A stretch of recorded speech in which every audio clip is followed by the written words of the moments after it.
This is the advice that you do not want, but you need. And if you are an advocate of the truth, this is the video, the exact video for you.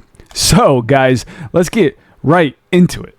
And the first thing that I've got is that this is going to be seasonal. And what you need to do is that you need to advocate and you need to allocate your commercial to the summer. You need to recognize that the summer is going to be a very, very ugly time, and it could be a very slow time. So you need to develop commercial contracts for your summer and slow months. What this is going to do is this is going to even out the spread of your year, so it's not so up and down. You do not want to have some crazy monstrous $40,000, $50,000 month and then go to $0. You want to make sure that it is very even. How you can do this is by allocating commercial contracts, commercial pressure washing, and pushing it to the summer. Your July, your August, and your September months. You need to do this. And the only way that you can do this is through walking in, developing property managers, facility managers, developing relationships with these types of people, establish your online presence. You have to find a way to get commercial work, okay?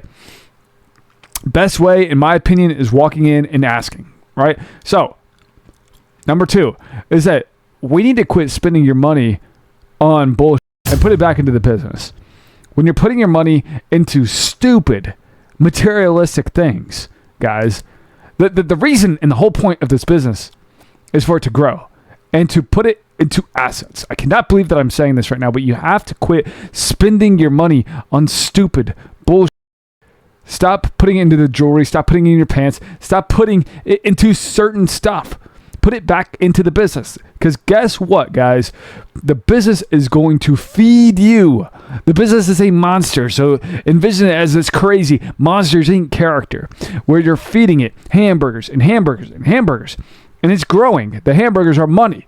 You're feeding it. But if you never feed it, it's just going to shrink and it's going to shrivel and it's going to get grimy and like Golem, like the Lord of the Rings character, my precious. You have to feed the monster for it to grow. So make sure that you're allocating money back into the business. And I'm a huge advocate of doing it very aggressively. Okay? I don't know who needs to hear that, but you have to hear that. The third thing is you cannot get emotional in this business. Okay? I told you that you can allocate commercial towards the summer times to basically mitigate the emotions into this and basically even out the stuff. But at the same time, with every type of success story, there's going to be a down story. And guys, later in the video, I'm going to tell you exactly the fix to why you may not be selling the high ticket pressure washing jobs. Guys, stick to the end. Let's keep going. There's going to be a struggle. There's going to be, you've got to take a step back to go forward 2 steps. You cannot get emotional in this stuff because I see so many guys, they leave the industry, they say, oh, I'm selling my equipment because they go through this bad stretch of time. But the whole point of business is to stay in business. If you're not allocating, if you're not true to the specified industry of the washing business, then get out. But at the same time, if you can stick through it, you can stick through the hard times, you can stick through, I might not be getting jobs, but I'm going to consistently doing the boring things. That's going to reap you more reward than absolutely anything else, guys. So stop getting your emotions into the decision making of you getting out of the business. Just jump. The fourth thing is that you have to outperform everyone, or else your competitor will. And you have to make a challenge for yourself to beat not just your competitor, but yourself. What I like to do, guys, something that is very tangible and something that I think you guys could go out there and take is, say, for January or February, March, April, right? You go to the previous year and say, I'm going to beat that year.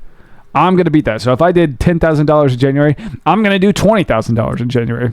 If I did whatever, $15,000 in February, I'm going to do $30,000. And if you're just starting off, try to get over $10,000 per month. Try to get that. Try to set a numeric value goal for you. And if you don't get it, get freaking pissed. Because most people look at champions and think, what do they have that I don't? But they ask the wrong question. It's more often, what do I have that they don't?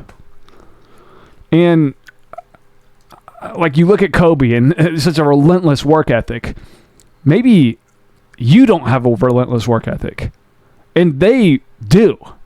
It's like you have to make sure that you are doing the due diligence every single day, and you have to outperform every single person, because if you're not, you're going to get left in the damn dust, guys. Gosh, you guys are getting me fired up. My fifth thing is that you have to target wealthy individuals. Stop looking to the lower tier neighborhoods, guys. The $300, $350, $400 house wash is going to be non-existent here soon. You have to target wealthy individuals, especially as hyperinflation starts to occur, as stuff becomes less affordable and continuously keeps becoming less affordable. You have to target the people that actually have the money to do the service. It's a luxurious service, guys. It's not just lawn mowing, or it's not cutting grass.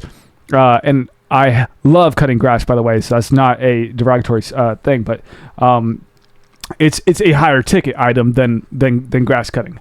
So we need to recognize that the wealthy individuals are only going to be able to pay for this stuff. You have to target them, and you have to target them aggressively.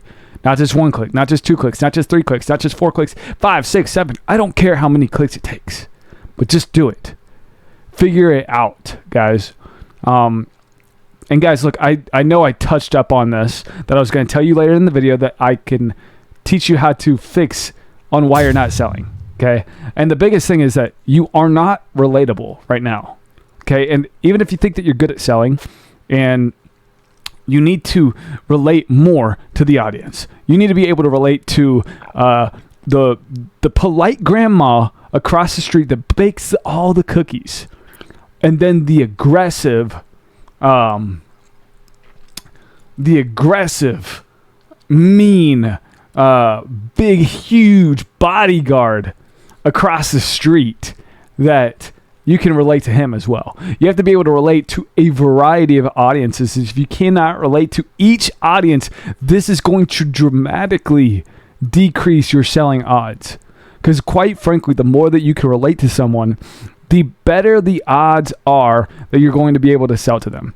If you cannot relate to these guys, gosh dang, dude, you have to be able to listen and learn from their perspective. Because when you can listen and learn from their perspective, you can talk at that level, and you can talk at that intonation. You can talk at that vibrancy.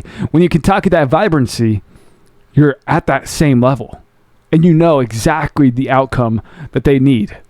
And guys, that's how you sell. That's the point blank. So if you look at it and you're like, oh, I'm not selling right, make sure that you're not just selling off the washing, but you're selling off the relatability of these individuals. Point blank, guys. Look, I'm not going to tell you to subscribe. I'm not going to tell you all this stuff. Not right now, not at this moment. I'm just here to give you value, and I want to make sure that you guys are listening to me, guys. Be relatable in all instances, because if you can be relatable in all instances at the network and be able to relate to the very rich guy and the very poor guy, you're going to win in this life. I can wholeheartedly guarantee you guys. But guys, let me regurgitate all of this stuff back to you. One is that this business is seasonal, and you should allocate your commercial to the slower months like summer. Okay? 2 is quit spending your money on dumb things and then put it back into the business. I'm a huge advocate of doing it very aggressively. 3 is do not get emotional. Don't get emotional when the bad things happen, because there's going to be ups and downs. And if truly every success and every great story has hardships, so stop getting emotional and recognize and flourish through the hell. 4 is you have to outperform everyone. Your competitor, yourself. You have to do more. You have to be a champion. 5 is that you need to target wealthy individuals. And then my selling point is that you need to be relatable. But guys, look, I do this because I want to see you guys succeed. Truly, I want to see you guys go out there and freaking ball. Point blank. I want to see you guys go and ball. And it hurts my feelings if you're not going out there and balling. So, guys, hopefully you can install. And quite frankly, if you listen through all this video and your behavior never changes, you never learned. So try to implement or install at least one of these things, guys. But if you found this video interesting, I went over 5 simple tricks that doubled my entire pressure washing business from last year. We went from 113K to, whatever, 200, over 225, whatever it was. But I tell you the simple tricks that doubled my pressure washing business. You guys should definitely go and take a look at that video. I'm going to get out of here. Peace.